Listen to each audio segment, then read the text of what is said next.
يعني ايه ذباب الكتروني؟ او بمعنى اوضح شويه، يعني ايه لجان الكترونيه؟ اتكلمت عنهم من زمان شويه، ولكن الفيديو ما حدش شافه، فقلت اتكلم تاني دلوقتي وبشكل اوضح واقدر. وان شاء الله نفلح المره دي في توصيل المعلومه بشكل ابسط واوضح، ونلاقي اللي يساعدنا انها توصل لناس اكتر. فما تنساش ترزع اللايك المتين وتصلي على النبي، ويلا بينا. تخيل معايا غرفه طويله عريضه كل جدرانها مرصوصه اجهزه غريبه، وكل جهاز فيهم بيحمل ما يزيد عن 100 موبايل، وكل موبايل فيهم بيحمل حساب واثنين وثلاثة على كل منصة. تخيلت والموضوع طلع كبير، صح؟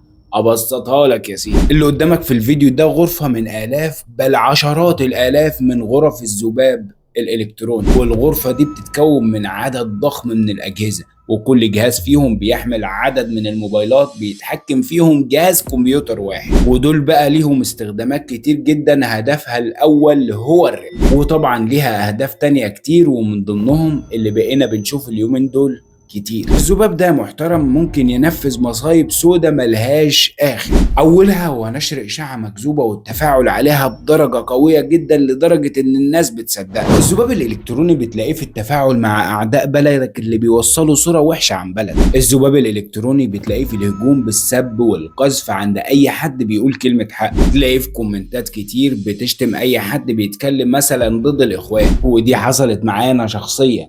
وتيجي تراجع الحسابات دي ما تلاقيش ليها اصحاب من الاساس. الذباب الالكتروني بتلاقيه في اي مصلحه مدعومه من جهه او دوله معينه، بيعمل لصالح الجهه دي، طبعا بمقابل ضخم. وبما اننا بنشوف الذباب الالكتروني كتير اليومين دول، شغالين ليل ونهار في نشر الفتن والاشاعات والاكاذيب وتحريض الناس على فعل حاجات معينه في اوقات معينه، وكل ده طبعا من اجل اثاره الفوضى في مصر. فتفتكر انت مين بقى اللي ليه مصلحه ان مصر يحصل فيها ده كله وبيدفع للجان دي؟ سؤال بديهي وبيجاوب على نفسه. اكيد كلنا عارفين ان اللي ما يتسموا هم اللي ليهم مصلحه. طيب بما اننا عرفنا بقى ان الذباب الالكتروني بيعمل لصالح اللي ما يتسمى وبيتصرف عليه منهم، الاعلاميين اللي هربانين بره مصر دول مين بيقبضهم ومين بيصرف عليهم، بما انهم بيعملوا لنفس المصلحه وماشيين في نفس الاتجاه؟ سؤال بديهي برضه بيجاوب على نفسه. ايوه زي ما فكرت بالظبط. وطبعا بعد ما عرفنا بوضوح شديد ايه هو الذباب الالكتروني وممكن يعمل ايه ومين بيشغله وبيصرف عليه والسبب من ده كله ايه، اكيد بقى هنبقى فاهمين وواعيين بما يكفي ان مفيش ذبابه بعد كده تبيع وتشتري فينا باشاعات مكذوبه. اللي قاعد يسخنك على بلدك من بره بلدك ده عايش في فيلا وبيركب اغلى عربيه وبيقبض مرتب لا تتخيله ولا تتصوره، وكمان نص التفاعل اللي بتشوفه على كل فيديوهاته وهمي وعباره عن شويه ذباب عشان يخطف عقلك ويخليك تفكر انهم